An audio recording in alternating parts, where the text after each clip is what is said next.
ৰাজ্যত পুনৰ সংঘটিত হৈছে মানৱ সমাজক ভুল মুঠিত কৰা এক ঘটনা। লম্পট শিক্ষকৰ কামনাৰ বলি হৈছে তুলি লোৱা কিশোৰী। ঢেকিয়াজুলিৰ এগৰাকী শিক্ষকে 10মান শ্ৰেণীত অধ্যয়ন কৰা কিশোৰীক ধৰ্ষণ কৰাৰ ঘটনাই তীব্ৰ চাঞ্চল্যৰ সৃষ্টি কৰিছে অঞ্চলটোত। ঢেকিয়াজুলিৰ ৰৌমাৰী প্ৰাথমিক বিদ্যালয়ৰ সহ শিক্ষক শ্ৰীমন্ত বৰুৱাৰ কুকৰ্মই সকলোৰে চকু কপালত তুলিছে। সহ শিক্ষক শ্ৰীমন্ত বৰুৱাই নিজে দলিল কৰি 6 বছৰ বয়সতে নিজৰ গৃহত তুলি লোৱা এগৰাকী কিশোৰী বৰ্তমান 10ম শ্ৰেণীত অধ্যয়নৰত। নিজে তুলি লোৱা কিশোৰীগৰাকীক ধৰ্ষণ কৰি শিক্ষক শ্ৰীমন্ত বৰুৱাই অন্তঃহত্যা কৰা ঘটনাই তীব্ৰ প্ৰতিক্ৰিয়াৰ সৃষ্টি কৰিছে বৃহত্তৰ অঞ্চলটোত। ইতিমধ্যে ভুক্তভোগী কিশোৰীগৰাকীয়ে স্থানীয় ৰাক্ষসমাৰী আৰক্ষী চকীক ঘটনা সংক্ৰান্তত এজাহাৰ প্ৰদান কৰিছে। পলায়ন কৰিছে লম্পট সহ শিক্ষক শ্ৰীমন্ত বৰুৱাই। স্থানীয় ৰাইজে সংবাদ মাধ্যমত লম্পট শিক্ষকগৰাকীৰ কঠোৰৰ পৰা কঠোৰতম শাস্তি দিবলৈ আৰক্ষী প্ৰশাসনক জনাইছে দাবী। অগ্নিগড় মণ্ডল সংগঠন আছে, আমাৰ মহিলাসকলৰ 5টা পঞ্চায়ত মিলিহিনে এটা সংগঠন আছে। যিহেতু অফিচটোৰ ওচৰতে ঘটনাটো ঘটিছে আমাৰ সংগঠনটোৰ, তো আমি তালৈকে এখন আমাৰ মানে আবেদন পত্ৰ দাখিল কৰিম। তাৰ পাছতে আমাৰ সেই CLFৰ জৰিয়তে আমি মানে কি কৰিবলৈ লাগে সেইখিনি আমি আলোচনা কৰিম। আৰু এটা কথা হ'ল যে ছোৱালীজনী যিহেতু ভৱিষ্যত নষ্ট হ'ল, তো উচিত মানে ন্যায় পাবলৈ লাগে। আৰু আমি মানে এনেকুৱাও গম পাইছোঁ যে আমাৰ ধৰি লওক আমাৰ মহিলাৰ ভিতৰতে তেখেতক পলুৱাই পঠাইছে। তেওঁক ধিক্কাৰ দিব বিচাৰোঁ, তেওঁ এজনী মহিলা, কাৰণ আমাৰ গাঁৱৰ সৰু ছোৱালী এজনীৰ ক্ষেত্ৰত তেনেকুৱা হৈছে। তো তেওঁ আগন্তুক দিনত যাতে তেনেকুৱাবোৰ নকৰে, মহিলা হৈনে এইবোৰ কামত আমাক ছাপোৰ্ট দিবলৈ লাগে যে তাইও মহিলা।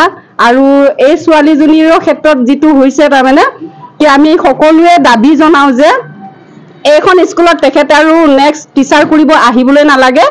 আৰু লগতে মানে আমাৰ গোটেই আমাৰ যিখিনি স্কুল ওচৰ চুবুৰীয়া আমাৰ যিখিনি মহিলা আছে সকলোৱে মিলি আমি মানে ভাবিছোঁ কি মানে প্ৰতিবাদ কৰিম। যেতিয়ালৈকে মানে দোষীক ধৰিব নোৱাৰে তেতিয়ালৈকে আমি প্ৰতিবাদ কৰিম বুলি আমি সিদ্ধান্ত তেখেতক মাফ কৰিব নোৱাৰোঁ। গতিকে আমি তেখেতক এই স্কুলখনৰ তেওঁ সহধৰ্মিনীও এইখন স্কুলতে কৰে। গতিকে আমি তেখেতসকলক আমি এইখন স্কুলত দ্বিতীয়বাৰ আমি নাহৰবাৰী বঙালী গাঁৱৰ ৰাইজে কেতিয়াও নিবিচাৰোঁ। আৰু আমি স্পষ্টভাৱে এষাৰ কথাই কৈছোঁ, আমি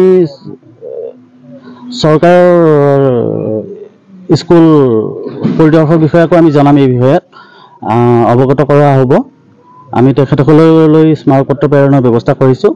গতিকে আমি তেখেতসকলৰ স্কুলখনৰ গৰিমাৰ কালিমা খনা ব্যক্তি এগৰাকীক আমি নিবিচাৰোঁ। আৰু নিবিচাৰাৰ লগতে আমি তেখেতক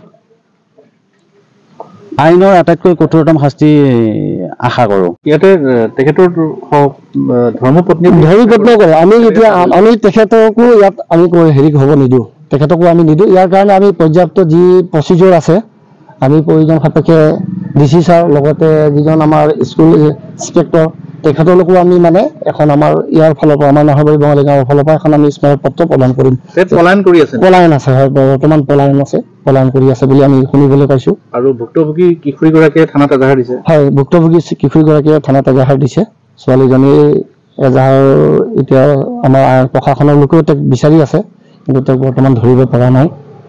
এইখিনিয়ে কথা। আৰু ইয়াৰ কাৰণে আমি আপোনালোকক মাতিবলৈ বাধ্য হ'লোঁ যাতে এই মানে শিক্ষকৰূপী দানৱজনে যাতে উচিত শাস্তি পায়, লগতে সমাজখনত যাতে আৰু এনেকুৱা ধৰণৰ কেতিয়াও বিৰূপ মানে প্ৰতিক্ৰিয়া এই ধৰণৰ কাৰ্যকলাপ যাতে নহয়।